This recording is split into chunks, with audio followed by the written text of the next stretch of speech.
Chapter 14. Roz walked through the purple door of the beauty school and salon where she and Morgane had gone before.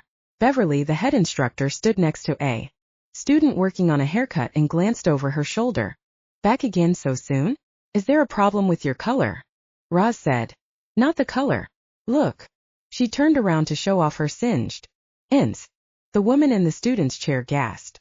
Oh no, that damage isn't from the student, Beverly was quick to point out. She rushed over. What happened? It was a cooking accident. Holy smokes. Roz chuckled. You can say that again. Is there any way it can be fixed? We'll have to try. My best student is just finishing up. Caroline, are you happy with your hair? Very, considering I didn't come out looking like that. She pointed to Roz. I don't want to bump any of your scheduled clients. I just wanted to show it to you, first to see if you can fix it, and second so you could figure out how much time you'll need. I can't let you walk out of here looking like that. I trust the girls to finish what they're doing without my hovering over them. I'll take care of you myself. She spoke to the student. Anna, take your client to the front desk, please. Okay, but as soon as I do that, can I watch what you're doing? Sure, fixing things like this would be good for you to see. In fact, all my students should see it. Do you mind, Roz? I guess not. I'm a guinea pig after all. The client got out of the chair and gestured to it. Here. You need this more than I do. Roz thanked the tactless woman and got comfortable in the black leather chair. Beverly walked around the salon and gathered students who weren't in the middle of anything time-sensitive. Anna walked her client to the front desk and returned. That's a shame. You're lucky it was in the back, though. You could have singed off your eyebrows. Yeah, and have to draw them on again every morning. At least I still look all right lying on my back. I'm glad Conrad can wait for doggy style a little longer. You're right. It could be worse. You know, you could always go for the Victoria Beckham look. It's very chic. That would be great if my hair will cooperate. Beverly chimed in as she made her way back with 3 more students. I was just thinking of doing that. A wedge in the back and longer in front. Anything shorter and you'd look like a boy. Roz sat up straight and raised her eyebrows. Oh no, I didn't mean that. You're not feminine. You're beautiful. Really? Okay, she still earns a tip. So what happened? Anna asked. Roz smiled despite herself. I was taking a cooking class with my boyfriend. If we'd been paying nearly as much attention to the stove as we were to each other, this wouldn't have happened. The girls laughed. Love, said Beverly. It can be hazardous to your health. Despite her embarrassment, Roz liked the idea of helping students learn, which is why she'd come to the school instead of an upscale Newberry Street salon in the first place. Well, that and the $300 difference. Okay, girls. For singed hair like this, what do you think you should do? Dry, cut it, or wash and cut? The students sounded as if they were split about evenly on the answer. Well, I'd cut it dry first just to get the hair all of the same integrity. Then wash it and cut it again. I'm bound to be here all day. The girls look so interested though. Roz decided, what the heck? Go for it. Beverly looked excited too. She probably hadn't had the chance to show off her skills for a while. She combed out the parts that weren't burned first, blunt, cut the extra length off, and then pulled the back of the hair out straight. Ugh, what a mess, one of the students said. Roz saw Beverly squint at her in the mirror. Is that the way to talk to clients? No, ma'am. She's right. My hair is ugly. Beverly continued teaching. If you were going to do a layered look, you'd start from here and work toward here, but in this case, Roz tuned her out for a while. All she knew was she wanted to come out looking good. Good for Conrad? Good for Court? She was happy when she realized she just wanted to look good for herself. She was ready for a change. It must be fulfilling to take someone from icky to beautiful. Oh, it is, Beverly said. When you know someone leaves your chair 10 times happier than they came in, it's the best feeling in the world, isn't it? Girls. They all nodded and murmured agreement. Roz had an epiphany. How long does it take to complete a hairdressing course? It depends. Most programs are under a year, and then you have to pass an exam to get your license. For young beginners, I recommend a vocational school or junior college for formal training. Some with experience can go to an advanced program and learn salon ownership and management. This is a good time to get into hairdressing, especially in the city. Predictions are for steady employment growth. especially in upscale urban salons. Seriously? So what if I wanted to wind up in one of those really high-end salons on Newberry Street? What training would you suggest for someone like me? How cool would that be? Conrad and I could own a trendy salon, and I wouldn't have to worry about women hitting on him because they'd all assume he was gay. Wait a minute, I don't have to worry about that anyway because he's monogamous. You? I thought you were a lawyer. Yeah, but I'm tired of cutting people off at the knees. Think I might like cutting their hair and making them feel better instead of worse. Beverly grinned. I'd like to recommend this school, but if you can afford it, there are a couple of places with names you'd recognize. Like. Beverly glanced at her students. I'll write down the information for you later. Morgane explained to Roz that she couldn't just drive Chad to the museum. Spirit energy wasn't like occupying a corporeal body. If he sat in the back seat, as soon as Roz rolled out of the alley and onto the street, the car would take off and Chad wouldn't. Apparently it made Roz picture an episode of Casper the Friendly Ghost in her brain, and she laughed. Chad wasn't amused. The trio strolled up Brookline Avenue with the intention of walking Chad to the Gardner Museum. It was only a couple of miles, but for Morgane it was a big deal. Agoraphobia meant fear of open spaces.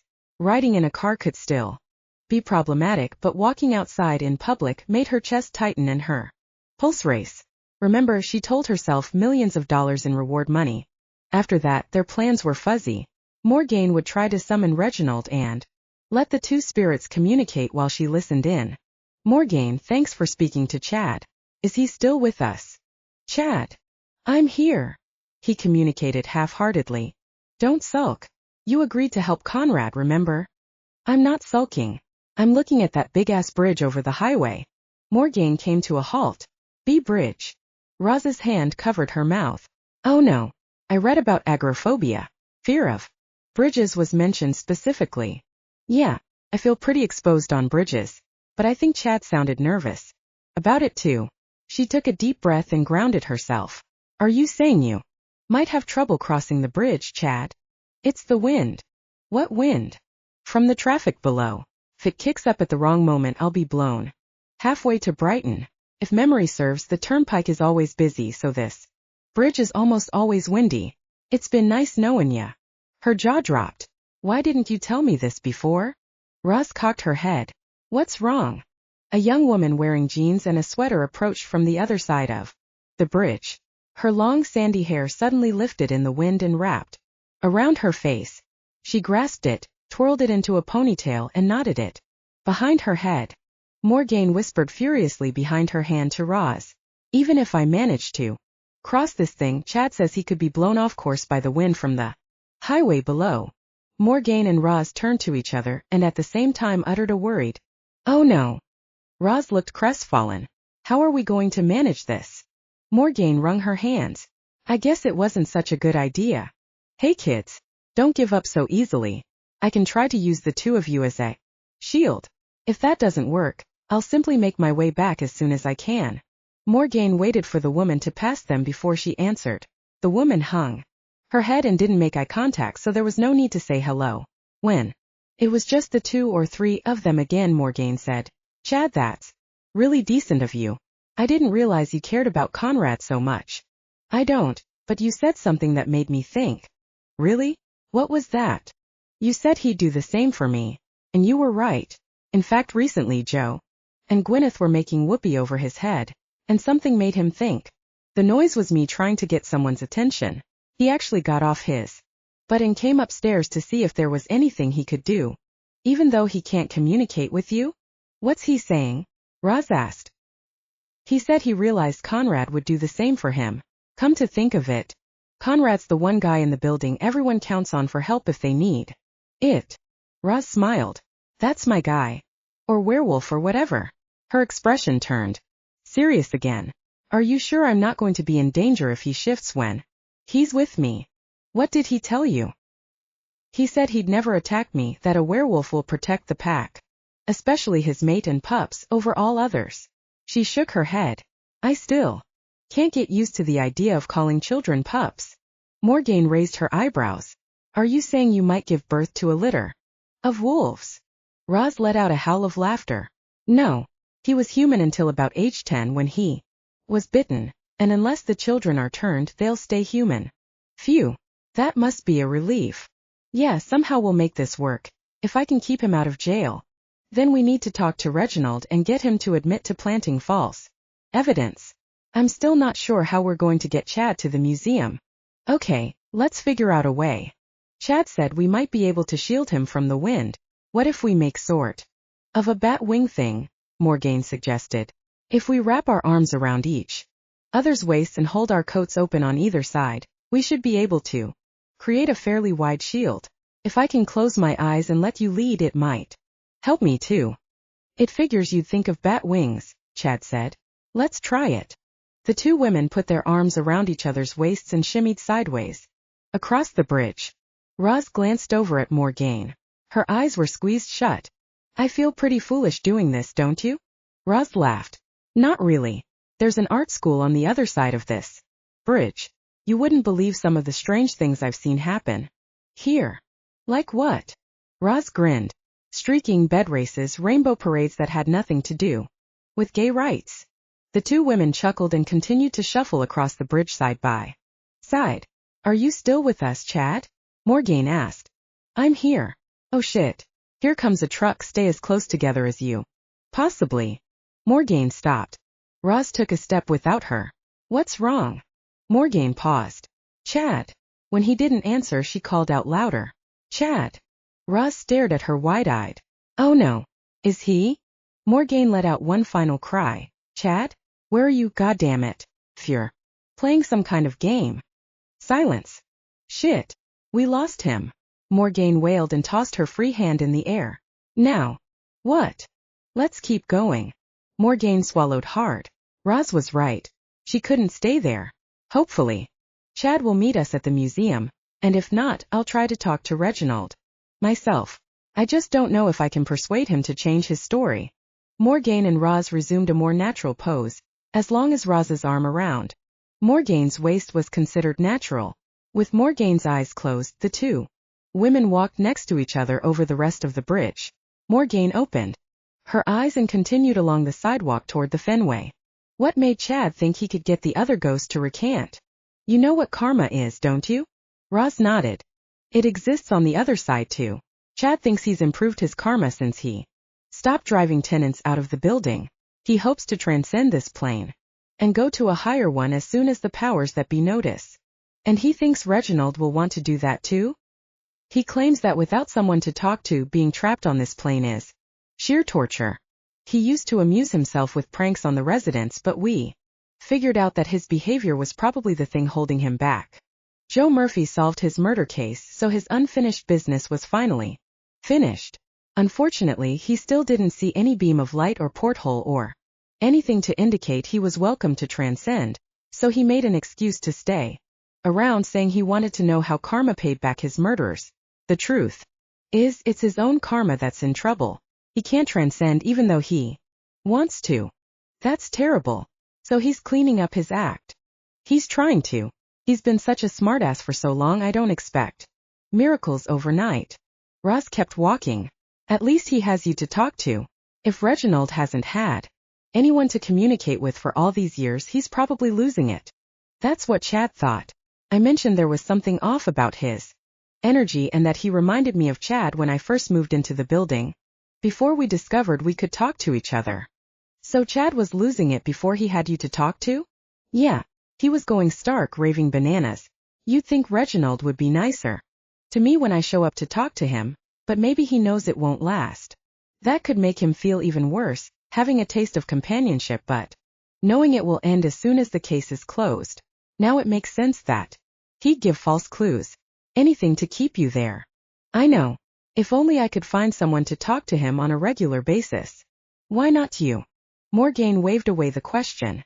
If it weren't for the money I have to make a living, something tells me the museum won't hire me to chat up its disgruntled ghost. Roz made a hum noise as if thinking of a plan. Morgane remained quiet. Maybe the smart lawyer could come up with a solution. She let her mull it over. Reginald, please listen to me. I'm a lawyer and seeing justice done is my job. Reginald regarded the two women while one tried to reason with him and the Other acted as his mouthpiece. He had nothing to lose. What if he did plant the hairs and lie about it?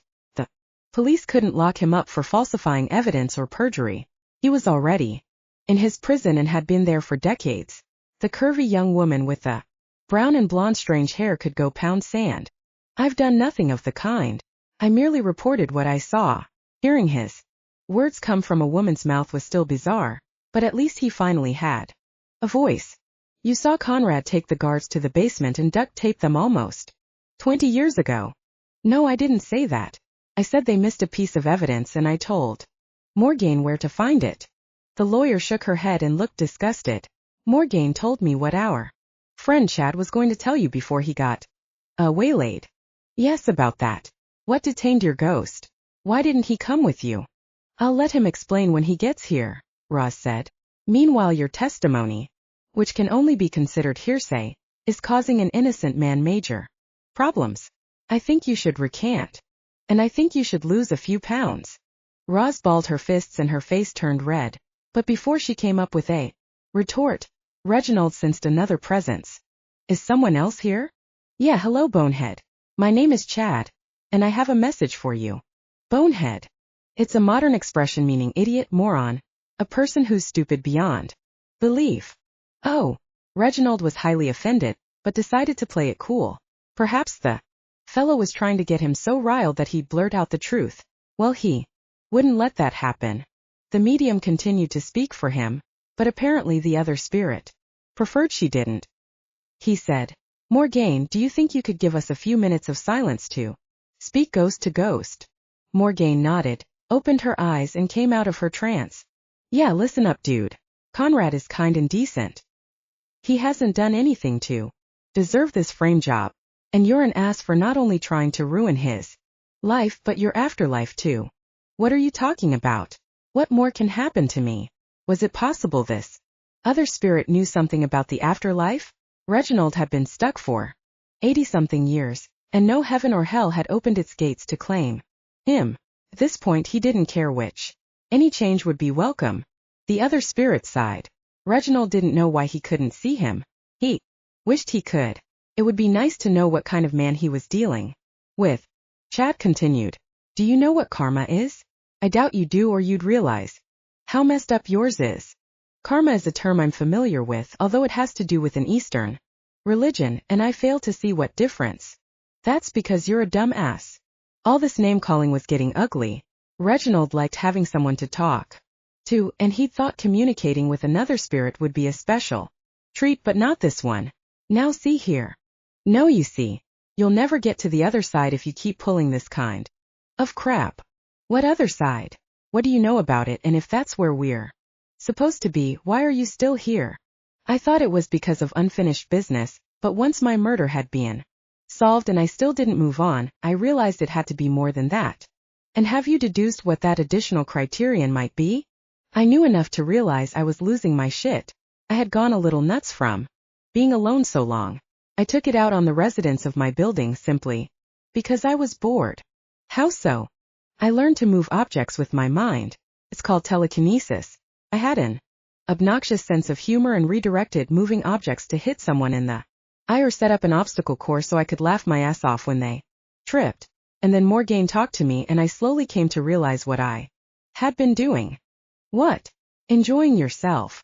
That's what I used to think. Now I know I had been lengthening my time here. In purgatory. Reginald snapped to attention. Purgatory? This is purgatory. Either that or limbo. Whatever you call it, we ain't here and we ain't there. We're trapped because we can't go back and we're not welcome wherever we were headed yet. I see. The root spirit made sense. And if I continue along this path, I'll stay here forever. I guess so. I don't know if there's someplace worse you could go or not. Looking around, I can see you have some pretty groovy digs. You might not want to downgrade. I'll have to think about whatever you just said. I said, never mind, I understood you well enough. So you'll give the ladies a statement of retraction? Certainly not. I said what I said because I saw what I saw and heard what I heard. You're a friggin' piece of work, you know that? I know nothing of the kind. And I imagine you know nothing about the afterlife. Unless you've been there and back, everything you say is just theory. Chad blew out a deep breath of exasperation. I can't think of a better explanation, can you? I'll admit I've been puzzled about why I'm still here, but I don't have the answer, and I'm sorry to say this, but neither do you. Conrad sat on his sofa with Roz and played with her cute new haircut. You couldn't get Reginald to admit he lied. I'm afraid not, Roz said. Her shoulders sagged. Chad is staying for a while, hoping to wear him down. That's surprisingly decent of him. He stretched. I have a little good news. I was able to rebook our photography class date. We can start this week. Oh, by the way, I thought of another career that might be fun. It's not something we can try on a date, though. Really? What is it? Hairstylist. I spoke to the instructor at the school where I got my hair cut, and she said training was less than a year and the job prospects in urban areas look good. It might be fun for you, but I can't see these big meaty hands of mine doing something that requires that much dexterity. I guess you have a point, but maybe I could go for hairdressing, you could go for management, and then we could buy a trendy salon. With what? Roz grimaced. Oh yeah, I forgot about the hefty down payment on a mortgage. Like that. So are you still interested in the photography classes? Maybe. Just don't take any pictures of me. Okay? He looked her up and down. Are you back to the body issue again? Well, yeah. I hate having my picture taken. I either blink or have some goofy look on my face, and then it's there for all eternity. Not with digital cameras. These days if you don't like a picture you can delete it. I guess. Maybe it will help distract us until either the case comes to trial or Chad persuades Reginald to fess up to whatever he did. Yeah, about that. I'm afraid the circumstantial evidence might be hard to disprove. You're kidding. What the hell is it? I still can't figure out why they'd want my DNA. Because a couple strands of hair were stuck to a tiny piece of duct tape left when they cut the guards loose. Since the thieves wore Boston cops' uniforms, the police checked the hair against their DNA. Your twin brother's DNA is a 99.9% match. Since twins' DNA are so similar, it could be yours. Shit, I never saw that coming. Wait, the second time I went to the museum recently when I was trying to think of how to tell you about my, condition, a toddler pulled out some of my hair. Of course. That's how Reginald got it. He must have been watching.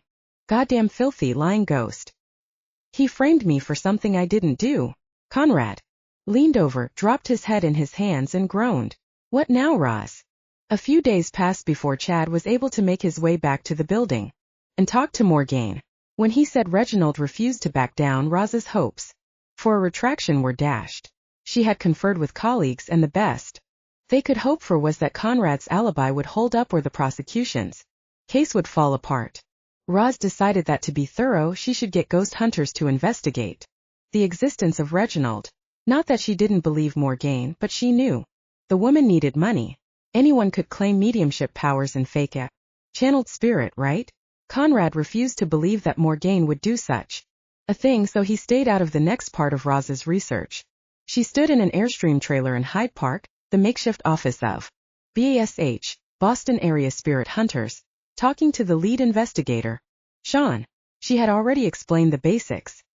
He rose from his chair.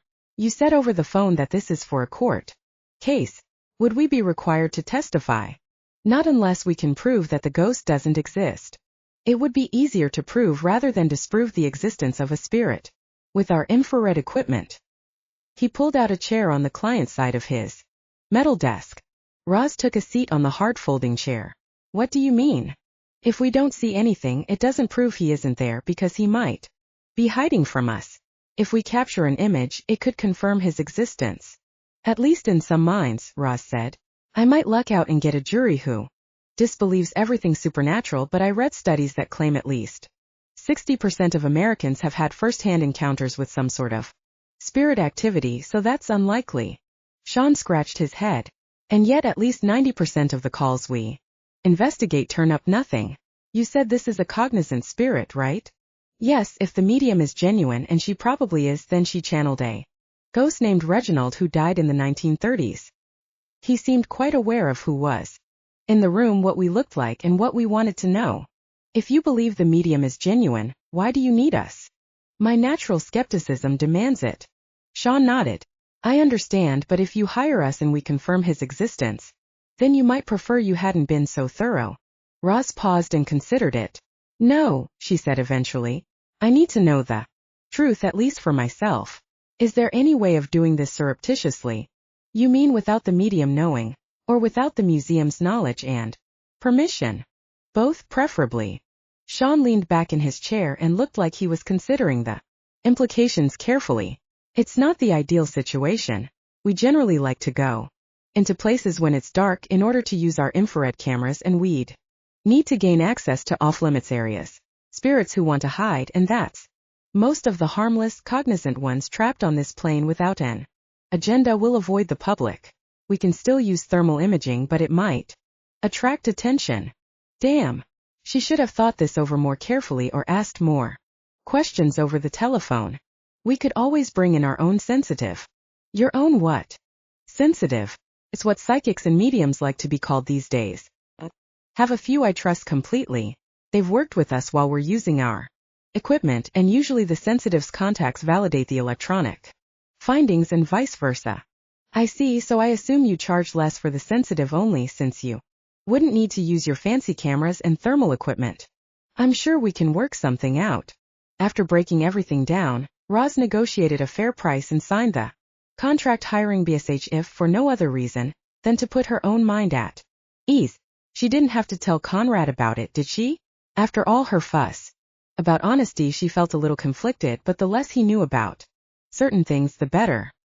He'd be bound by oath to answer all questions truthfully. Would she have to verify the haunting of the Gardner Museum in court? Not unless they place me on the witness stand. Very unlikely. And even then she could word her answers like a good lawyer and commit to nothing. When Roz returned to her apartment, she found an envelope addressed to her, taped on the front door. She recognized the handwriting. Immediately she ripped it open. Oh no.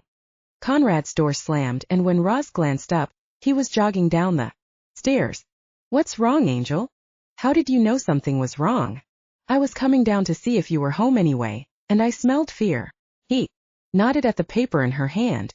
Is there something in that note that upset you? It's nothing. She glanced away and tried to act casual. You can smell fear. He folded his arms and frowned. Yes. Now you want complete honesty from me. So I think I should expect the same from you. She stepped back. Yeah, you're right, but I can handle this. And by this you mean my stepfather's in town and wants to see me. Conrad's eyes popped. The perv. It's okay. He just heard I have a high-profile case and said he wants to help. Roz made finger quotes in the air. That's right, he's a lawyer too. Yeah, and what he really means is he wants a piece of the publicity. I'd like to be present when you talk to him. No. She bit her lower lip. I mean, I don't think that's a great idea, considering you're the defendant, unless you want the benefit of his expertise. Hell no. I don't want anything from him. I just want to be sure you're safe. I will be. Don't worry. That's like telling me not to get furry under the full moon. It isn't something I can control. At least let me hide nearby so you can call me telepathically if you need me. She thought it over. I guess it would make me more comfortable knowing you were handy just in case. You're not the only one who can smell fear. Season. Lawyers are good at that too. She quickly added. But I want to be the one to stand up to him. Noted. When and where are you seeing him? He said he was going to lunch with a client and he'd check back here after that. Okay, so we'll wait for him in your apartment. When he knocks, I'll lock myself in your bedroom. There's no lock on my bedroom door. Then I like the idea of being in there even better. She folded her arms. It's not like he's going to try anything again. He'd better not. Roz jumped when she heard a knock on her door. Conrad, sitting next to her on the couch, pulled her close and whispered, If you need anything at all, I'll be right in the next room. He gave her a quick kiss and retreated to the bedroom. She rose, steeled herself for facing her stepfather, and hoped the meeting wasn't as awkward as she anticipated. She crossed to the door warily and opened it a crack. There he stood, hands in his pressed pants pockets, looking as nervous as she felt. Hello, Roz. She crossed her arms. Hello, jerk. What do you want? He smiled the smarmy smile she remembered. Oh, for heaven's sake, Roz. Water. Under the bridge. Can't we be friends after all this time? Not really. He held up both hands. Well, I came in peace. In fact, I thought I could help. You. I understand you have a difficult case coming up. I have all the help I need, thank you. He hung his head. Please don't be like that, Roz. We haven't talked in so long and you never know, I might have some insight. If you're uncomfortable inviting me into your apartment, perhaps I can take you out for a cup of coffee. She wasn't fooled by his contrite act. He'd never admitted doing anything wrong and she knew he never would. No thanks, Stan. I have coffee here. He tossed his hands in the air and paced, but he didn't leave. She knew him well enough to know he wouldn't, even or maybe especially when he looked exasperated and was getting nowhere. At last he whirled on her and took his authoritative stance. There's no reason in the world you should treat me this way. I have nothing but your success in mind. Surely you can't believe I'd be fool enough to come here with any motive other than professional. Look at you. It's not like you're irresistibly attractive. You've put on at least 20 pounds. The fine hairs on the back of her neck prickled. Roz's nostrils flared and she clamped her lips together tight so she wouldn't say anything to make her sound like the hurt little girl he was trying to manipulate her into becoming. Roz, I'm coming out. No, I can handle this. Stay right where you are. Then end the conversation. One more comment like he just made and I'll punch him in the face. Roz stepped back and began to close the door. What's the matter? I just spoke the truth to ease your mind and put the past behind us. She mustered an even tone and said, the past is part of me now. Maybe that's the extra weight you're looking at. Oh, now don't try to blame. The loud bang as the door slammed drowned out the rest of Stan's sentence. She turned the deadbolt and ignored his demands to open the door. Conrad came barreling out of the bedroom. She placed herself between him and the door and pushed on his solid chest, stopping him. Are you all right? He asked. She took a deep breath and exhaled in an effort to steady her nerves. I'm fine, or I will be. Roz, please let me escort him to the sidewalk by the seat of his pants. No, it's better if he doesn't see you. Just hold me. He grasped her in a tight embrace. She felt his heart pounding and imagined adrenaline rushing through his veins. He really does love me enough to fight for me. Yet he's willing to listen and respect my wishes. It's a damn good thing, since I'm 99% sure that jerkface will be in the courtroom for the trial. Take me to the bedroom, she whispered. I need to lie down. He swooped her into his arms and carried her to her bed. Gently he placed her in the center of the bed and crawled in next to her. Propped up on his elbow, he asked, is there anything else I can do? Can I call Dottie and sick her on him? Roz laughed. You don't have to protect me from everything, Conrad. Appreciate your being here for me, but honestly, sometimes all I need is your moral support. You've got it. He bent over and kissed her tenderly. But just in case I need to know whom I'm punching out sometime, what's his name? Roz chuckled. Stanley Addison. Well, if he upsets you again, he'll be Mr. Subtract a Sum. Chapter 15. Morgane. Morgane was whipping up a batch of something brown and gooey. Could be an earth-based spell-infused poultice, a mud mask, or brownies. Chad was never sure what the witches were concocting. She didn't respond, stop stirring, or even act as if she'd heard him. Earth to Morgane. Or maybe I should say air to Morgane. Chad here. Knock. Knock. Come in, Morgane. She set down the bowl with a thump. What the hell do you want, Chad? Well, excuse me. Did I just interrupt some kind of George Clooney daydream? Or something? For your information, I was visualizing the manifestation of my intentions and stirring the energy into. Oh, never mind. You don't really care. Chad hovered above the stove since it was warmer there. No, I don't. But now that I've broken your concentration anyway, can you help me talk to my roommate? Can't you see I'm busy? Get Gwyneth to do it. She's probably over there. Anyway, I can't. It's her I want to talk to him about. Huh. If you have a problem with Gwyneth, why don't you just talk to Gwyneth? I did. She doesn't care. Doesn't care about what? Whether or not she breaks my roommate's heart. Chad rubbed his spirit hands together, trying to warm up. Morgane put her hand on her hip and grinned. Why, Chad Robinson, I can't believe you're worried about your roommate's happiness. As far as I know, you've never cared about anyone but yourself. That's true. And I'm not really looking out for him now either. I'm worried that if she dumps him, he'll fall apart and move out rather than having to face her every day. And how is that not looking out for him? I'm looking out for myself. I don't want to listen to a broken down, blubbering middle-aged man who'll never get a nice piece of tail like Gwyneth again. Hey, that's my cousin you're talking about. Well, forgive me for having eyes. You know what I mean. Morgaine relented. Yes, it's true. Gwyneth is stunning.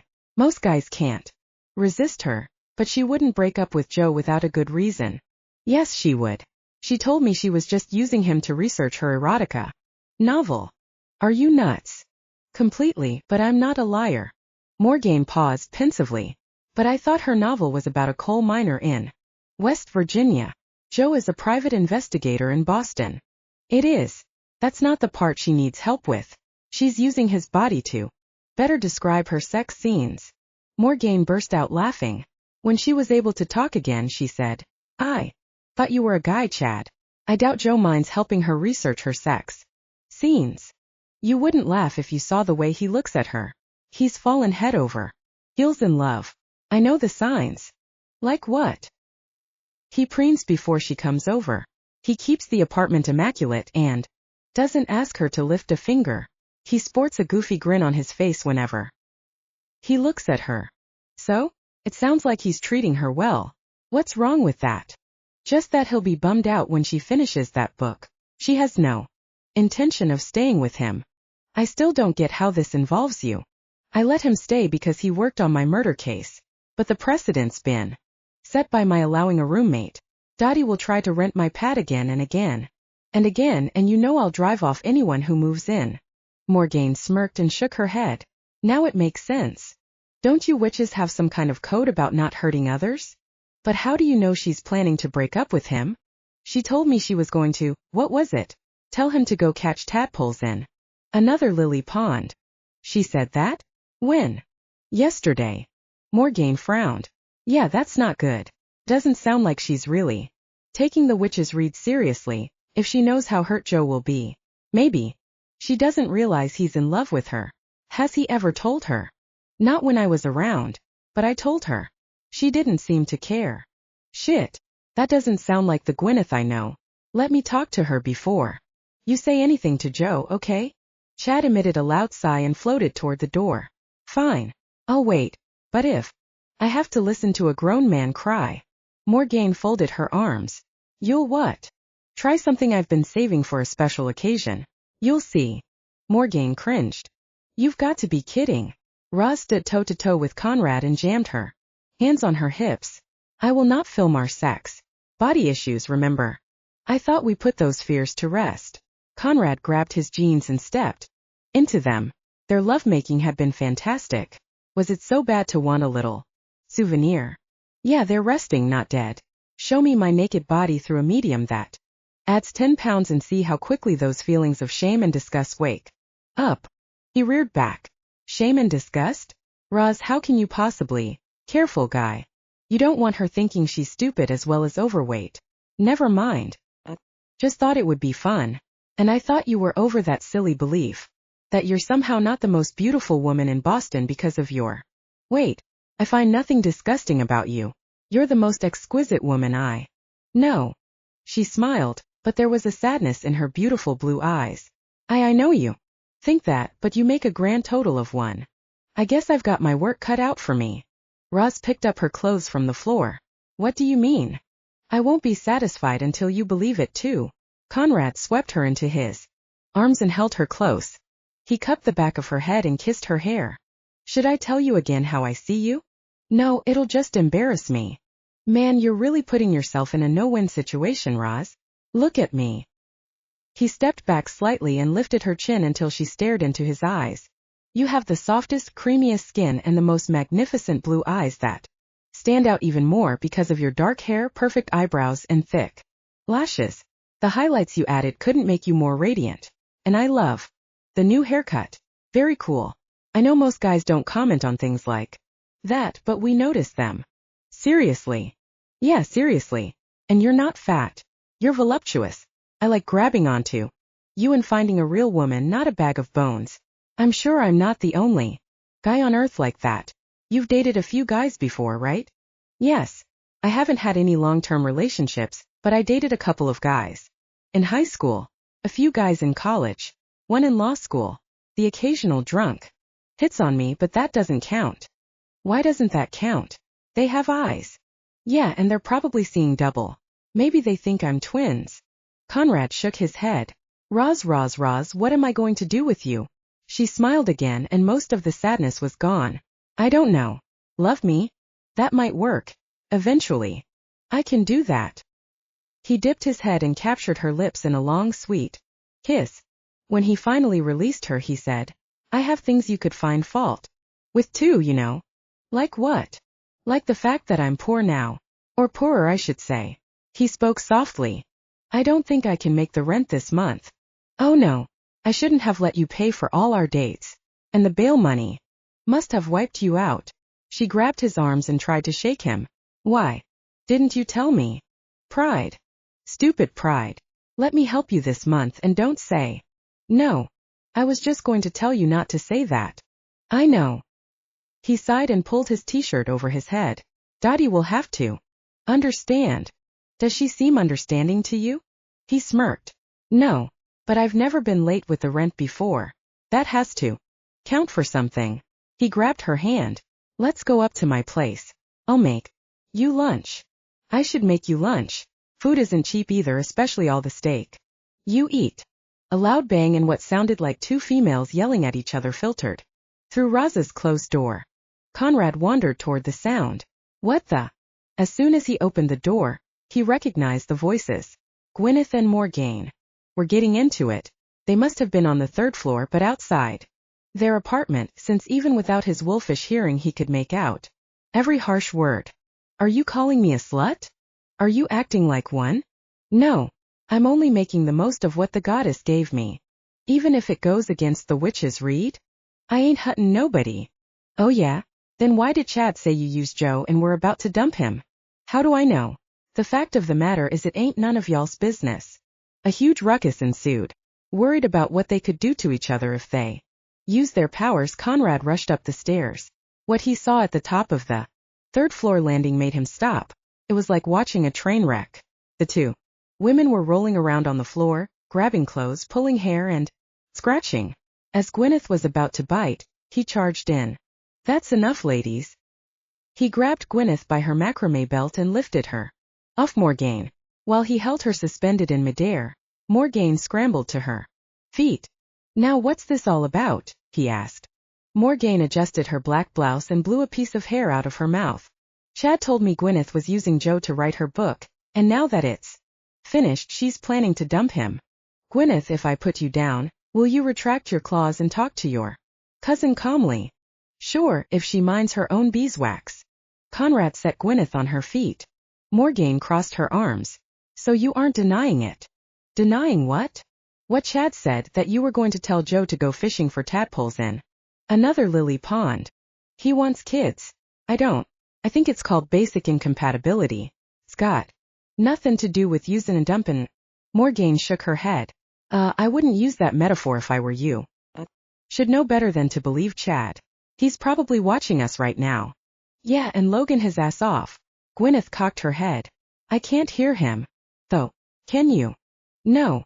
Conrad rested his hands on his hips. He must know better than to piss off a couple of powerful witches. That's why I came rushing up here. I wondered if you two might start throwing lightning bolts at each other. Both women laughed. Gwyneth drawled. We can't shoot lightning out of our fingertips like buckshot sugar. And if we could, we wouldn't, Morgane added. To attack with our powers would be black magic, and we know better than to dabble in that. So instead you attack each other with your vicious words, long fingernails, and teeth. The women looked at each other and shrugged. Morgane sighed. I know how it must look. She eyed her cousin. We really should know better than to handle things this way. Scrappin' ain't eggin' the witch's read so far as I know. Conrad frowned. What happens now? Are you going to be able to live together again? Gwyneth crossed her arms. Depends. Is my Butinsky cousin gonna stop tryin' to run my life? The door to 3A clicked and opened. A dejected-looking Joe strolled into the hallway. Let me save you girls some trouble, he said. I'm moving out. Morgane gasped and narrowed her gaze on Gwyneth. Gwyneth sidled up next to Joe and stroked his arm. Y'all don't have to go on. Account of little ol me. No, I want to be closer to the beach. Yeah, summer's coming and I thought I'd rent a beach house. Well, that sounds like fun, Gwyneth said. I hope y'all still want to be friends. Morgane gave her the hairy eyeball. Conrad coughed discreetly and mumbled, well, I'll let all of you work this out. Just as he was about to descend the stairs, he pivoted. Don't kill each other, he mumbled under his breath. It's not worth the guilt. The trio stared at him wide-eyed as he turned to jog back downstairs to Roz's apartment. Roz was glad Conrad was upstairs when her phone rang. It was Sean at BSH. Apparently Morgane's validity as a medium had checked out. I thought you said you debunked 90% of haunting reports. We do, Sean said. Unfortunately, it looks as if the museum is one of the other 10%. Our sensitive confirmed the presence of a spirit, neither friendly nor unfriendly. It's what we call a benign haunting. Well, there's nothing benign about what this spirit is trying to do to my client by framing him. Sean cleared his throat. With all due respect, did it ever occur to you that your client might be guilty? Roz's jaw dropped. Conrad guilty? She felt like a fool. No, she hadn't considered it. Not for a moment. And why not? Was her judgment clouded because she was sleeping with him? Ma'am? Is there anything else we can do for you? No. Thank you for investigating it and getting back to me so quickly. Our pleasure. It was an interesting place. I might go back there just to enjoy the atmosphere. Be careful you don't piss off the resident ghost. Roz hung up. Conrad returned and let himself in. Is everything okay? Damn, I need to work on my poker face. Yeah. Didn't you say you had an alibi for the night of the theft? Yeah, but I also told you it can't be proven. Why not? Conrad stared at the ceiling. Oh boy. What is it? Tell me. Okay. I guess now that you know about me I can tell you more. I was with my pack. Oh, you have a pack? And the trial lands on the full moon. That means they probably won't testify, for fear of being caught in the city when they shift. But don't you shift at midnight? And you live in the city. Somehow you manage to handle it. Conrad hung his head. There's something else I never told you. I was kicked out of the pack in disgrace. Roz didn't have the heart to be angry with him for withholding more facts from her. His shame showed plainly on his face. Roz sat woodenly on the edge of a chair. I wonder how many of the people who work here are werewolves? Conrad had said his pack ran the school, so it could mean several were, even the nice secretary she'd just spoken to. The current dean of Newton Prep had refused to see her, but his secretary told her not to leave. Apparently she knew others who would be willing to talk with her about Conrad. At last the secretary returned. If you'll follow me to the faculty lounge, I can introduce you to several staff members who'd love to talk with you. Roz rose. Love to? She followed the woman out the door and down a long corridor, heels tapping loudly. It's unusual for lawyers to be welcomed with open arms. Usually we're met with reactions more like that of your dean. Oh no. I think you'll find there's a great deal of interest among the faculty as far as Conrad is concerned. Can you tell me where he is now? Is he okay? Roz raised her eyebrows in surprise. Doesn't he keep in touch? The woman dropped her gaze. Sadly no. And I can't say I blame him. We made a terrible mistake and treated him horribly. I think it's safe to say that all's forgiven now, at least on our end. He told me he was kicked out. I don't think he's angry, just sad. The woman stopped in front of the door that said, Faculty Lounge in bold letters on the window. I wish I could stay with you, but I'd be missed if the phone rings. Roz stiffened. Why? Am I not safe alone in there? She chuckled. No, it's not that. You're perfectly safe. I just have to get back to my ass hat of a boss. Oh. Roz smiled at the woman's candor. Well, thanks. Maybe I'll see you later. That would be nice, but the others will fill me in. She opened the door for her. It's better if the dean doesn't see you talking to any of us. A normal-looking group sat around a table. They glanced up and stopped eating. As soon as she entered the room, the men stood. One of the gentlemen pulled out a chair for her. Have a seat, Miss Wells. Thank you. Fortunately, her seat was close to the door in case anyone looked hungry. Before he even returned to his seat, he said, "We're all very curious about how Conrad is doing. You said you were his lawyer. Is he in trouble?" "Unfortunately, he might be. I need to verify his alibi. He said he was with some of you here on the evening of March 18, 1990. The group looked at each other. Finally, a woman spoke up. "How are we supposed to remember where we were on a particular evening more than 20 years ago?" Roz cleared her throat. "It was the night of the burglary at the Isabella Stewart Gardner Museum." A collective gasp filled the room. The woman who had spoken before said, "You can't possibly think he had anything to do with the stolen art." Roz still didn't want to commit to a position, but the fact that these people seemed to find it impossible to believe helped. "It doesn't matter what I think. The state thinks there's enough evidence to bring him to trial." Several people began speaking at once. Some asked Roz more questions. Some expressed outrage. Others were having one-on-one conversations. "Hold on," the gentleman who had seated her said.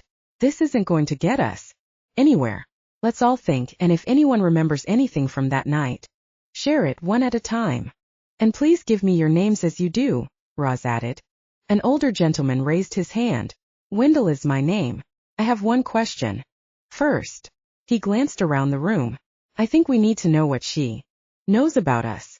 Roz nodded, and they all stared at her. As casually as she could manage, she said, "Are you referring to the fact that some of you are werewolves?" She saw several raised eyebrows, but the room remained deathly quiet. She waited. Someone had to respond. "Are you a werewolf?" Wendell asked. "No." The gentleman who spoke to her first bristled.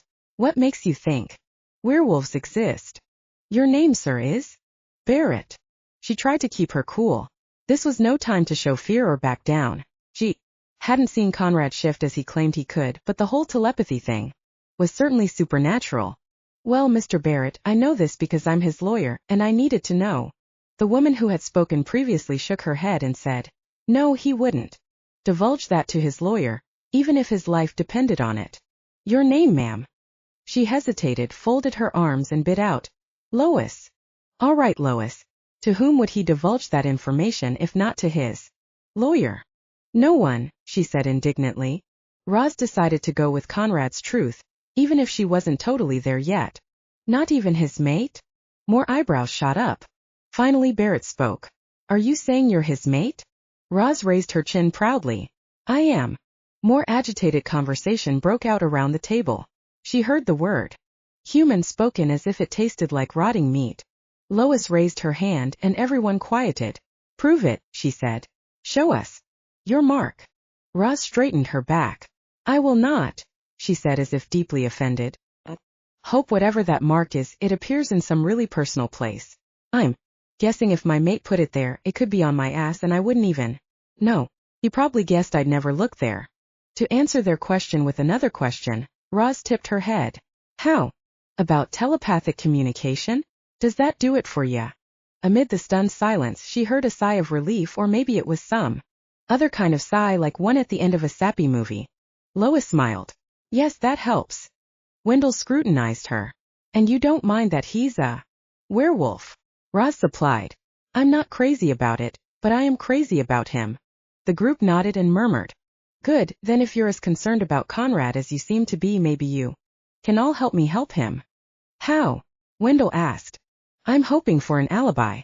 Does anyone remember being with him at that time?" They all glanced around the room at each other. Eventually a few pack members shook their heads, followed by more. Eventually it seemed as if everyone had weighed in, and the answer was no. "Wait a minute," Wendell said. "I think I remember something." Roz's ears perked up with hope. Chapter 16. Conrad jogged down the staircase, out the door, and down the front steps. Even though it was a cool day, he wore only his black t-shirt and jeans. He stopped at a table set up on the busy street corner. "Morgane, what's all this?" Morgane nodded toward the table covered with plates of cookies, loaves of bread, cakes, and tarts. Gwyneth stood in the gutter, talking to a couple of women in a car. She held up one finger to the car behind, which had stopped at the same traffic light, and rolled down its window to see what was going on. Morgane grinned. "We're having a bake sale to help pay your rent." Gwyneth backed away from the cars and skipped over to the table. Conrad was taken aback. Pay my rent? Why? Because your flat broke, sugar, Gwyneth answered. Huh, how did you know? Oh yeah, you're psychics. Not only that, but Roz confirmed it for us. He tried to keep his temper under control. I wonder what gave her the idea. That I'm a charity case. It's not charity. We're not giving you our money, Gwyneth said. Minor detail. Morgane laid a hand on his arm. Look, we wanted to help, so we all put our heads together and hatched this idea. Roz knew you wouldn't take charity, but you've done so much for us. Roz? At that moment, Roz opened the door and came trotting down the stairs with another plate. Yes, lover. He waited until she arrived at the table. The smell of warm oatmeal cookies wafted up to his nose. You organized this? We all did. Why? Didn't you see the eviction notice on your door this morning? He stuffed his hands in his pockets and kicked at the sidewalk. I saw it.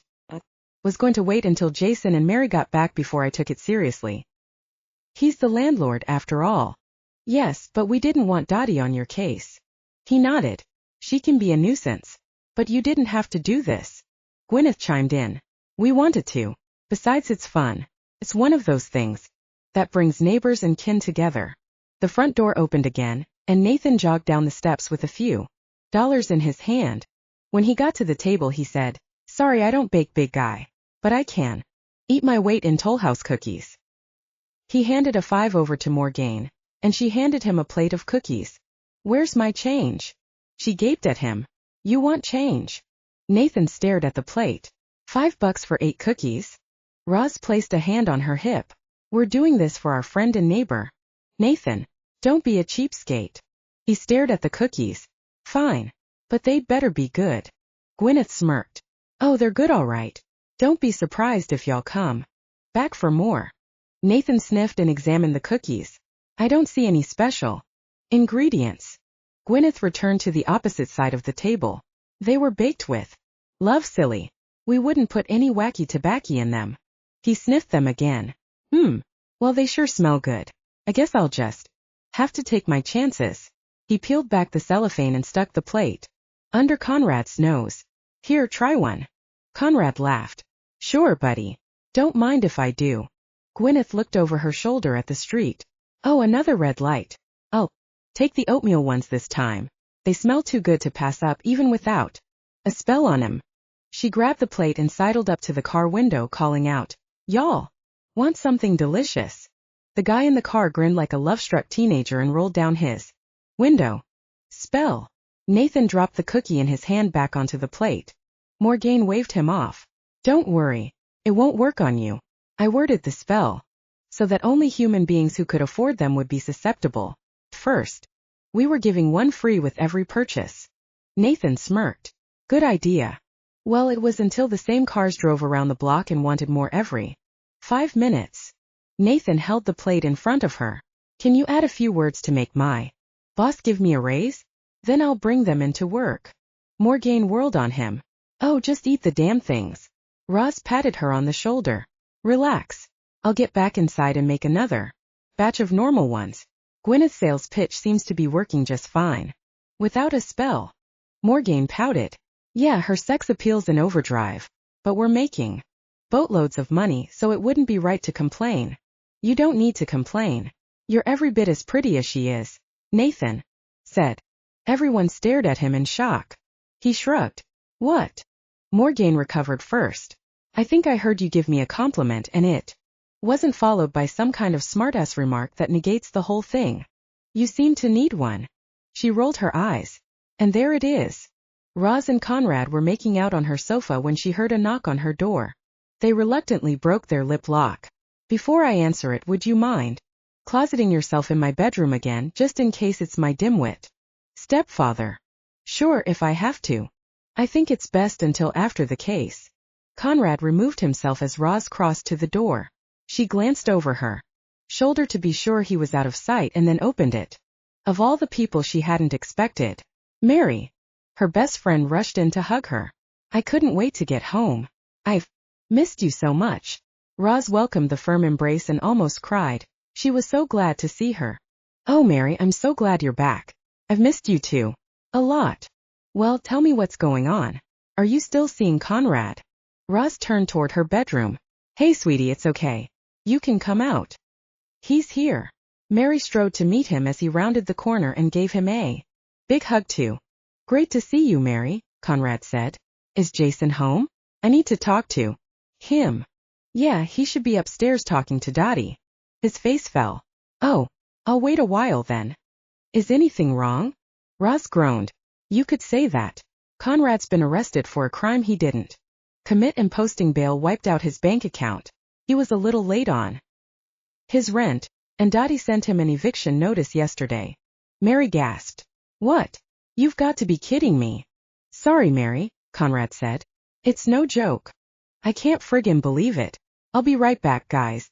I'm going to have a word with Jason and his aunt. Roz didn't stop her. She flew out the door and up the stairs. Conrad yelled. Wait. Mary didn't even slow down. Conrad charged up the stairs and heard Mary demand, What the hell do you think you're doing, Dottie? Evicting Conrad for one late payment is ridiculous. Jason set her straight. Conrad appeared at the door she had left wide open. Dottie reared back and stared at Mary wide-eyed. Excuse me. Honey, that's not necessary. Jason put an arm around his furious wife. I'm taking care of it. Conrad quickly interjected. Mary, Roz didn't get a chance to tell you. I'm getting the money. Dottie crossed her arms. Oh, and when are we getting it? Just as Mary opened her mouth, Jason held up his hand. We'll get it when he has it, Aunt Dottie. There's no need to rush him. Phew. I knew I could count on Jason to be reasonable. But his aunt better stay out of choking reach, he heard Roz think from downstairs.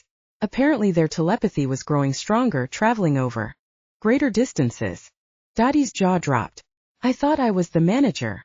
Jason rested his hands on his hips. And I thought I was the landlord. Her lips thinned into a tight line. Mary took a deep breath. Dottie, if it weren't for Conrad, I might not be alive. He saved me from a would-be rapist with a knife to my throat. Don't you remember that night? Conrad stared at Dottie and waited to see what she'd say to that. She relaxed a bit, but her arms remained folded in front of her. I remember. But does that mean he gets a free ride?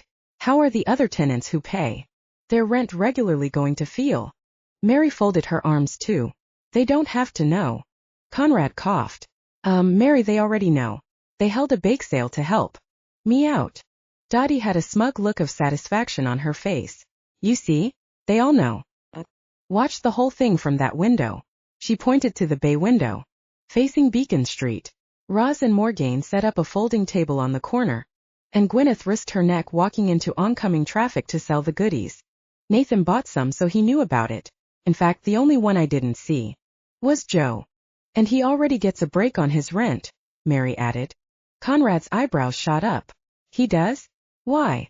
Because his roommate is an officious ghost, Dottie said. And for some reason he won't let anyone stay there except Joe, so it's half the rent or none at all. Conrad scratched his head. I heard Joe is moving out. I can give you half the rent right now. Dottie gasped. Joe's moving out? Oh no, we'll never get that place rented again. Conrad stuck his hands in his pockets. I don't know. He seems to like me. Maybe he'll let me move in. You're kidding. Now I know he hates me, Dottie wailed. What makes you say that? Apparently I'm the only one he plays tricks on. Tricks? Yes. Last fall, before we held the seance and he was still trying to frighten potential renters away from what he considers his apartment, I was showing it to someone and he moved boxes from the closet right into my path, causing me to trip. I could have broken my neck. Are you sure that was his doing?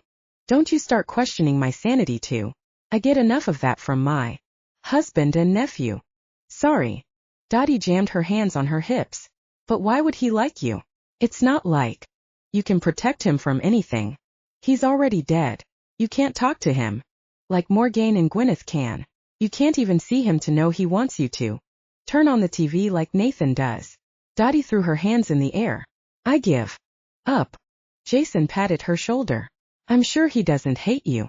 He probably just knows he can get a reaction from you. If you ignore him, he'll probably leave you alone. Oh no. I tried that. She shook her head vehemently. If I ignore him, he Keeps upping the ante until I lose my temper and scream at him. What does he do? Conrad asked. Irritating things. He sees me waiting for the lottery numbers to be read with my ticket in hand, then causes static on the TV. He turns the oven off as soon as I put a roast in. He shakes up my cans of soda in the fridge. Conrad bit his lip.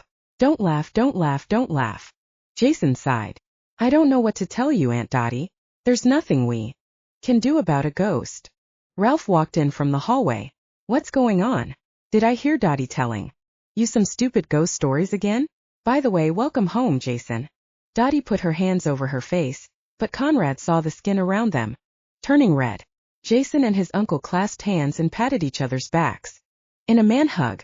At last, Dottie balled her fists and yelled, I can't do this anymore. Jason raised his eyebrows. Can't do what, Aunt Dottie? This. All of this.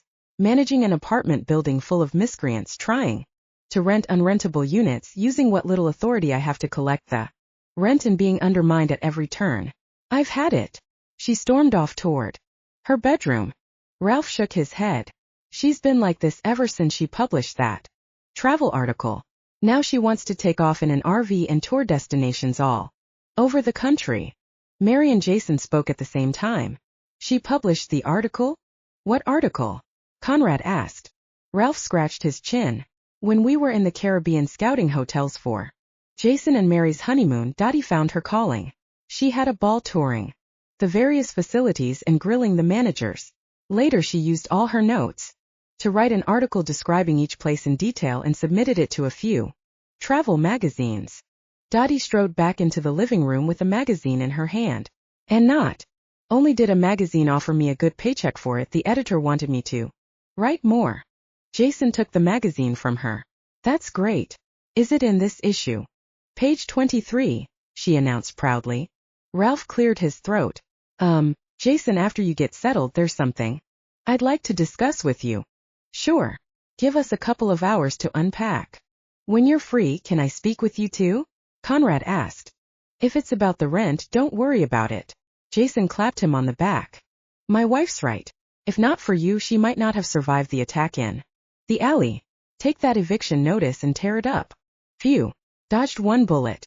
Now all I have to worry about is a grand jury. While Roz was at the courthouse, trying to change the date of the big trial to a waxing or waning moon, Conrad decided he should bone up on the law. Unfortunately, he didn't have any law books, so he pulled out his copy of John Grisham's The Jury. He remembered enjoying the story the first time he'd read it, but now he was a defendant. I might as well prepare myself for the inevitable. He had barely started reading when he heard a commotion from upstairs. Sounded like women yelling and not in ecstasy, so he put down the book and hoped the witches weren't killing each other again. I should mind my own business, he said out loud. He retrieved the book and tried to read. After he had scanned the same sentence 3 times, he realized it was no use. He had to intervene. Upon opening his door, he was able to identify the voices. Yup, Morgane and Gwyneth were at it again. Suddenly a new voice was added to the cacophony. Joe? Look, it's not her fault. I told her I like to listen, he said. That doesn't mean she should forward all the calls to your apartment. Didn't receive a single phone call for 2 days. I thought all my customers deserted me. Instead, I find out my dear cousin is stealing them. It ain't like that, Morgane. Oh yeah? Then what is it like? Like Joe said. He likes to listen to me handle the sex calls. Joe cleared his throat. If you ladies will excuse me. He retreated to his apartment and closed the door. So you just did it because you were being nice to him and didn't think about how that would affect me. Yeah, I'm not mean, just stupid sometimes. Morgane covered her mouth as if trying not to laugh. I see you smirking. Gwyneth advanced on her cousin, but Conrad inserted himself between them. Hold on, you two. Morgane peered around him and continued to talk to Gwyneth as if there weren't a 6'4" werewolf standing between them.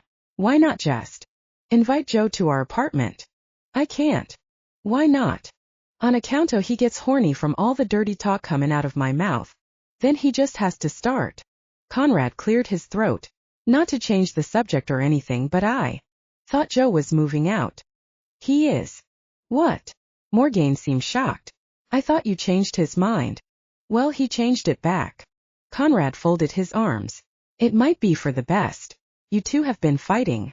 Ever since he moved in. You were the best of friends before that. Isn't that true?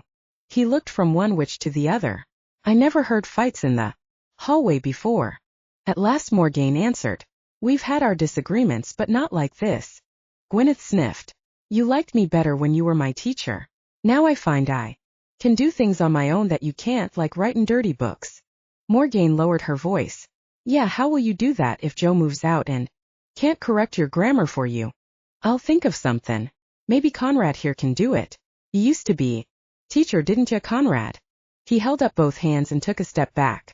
I'm not getting involved in anything that might make one of you furious or my girlfriend insecure. Ah. Gwyneth tipped her head.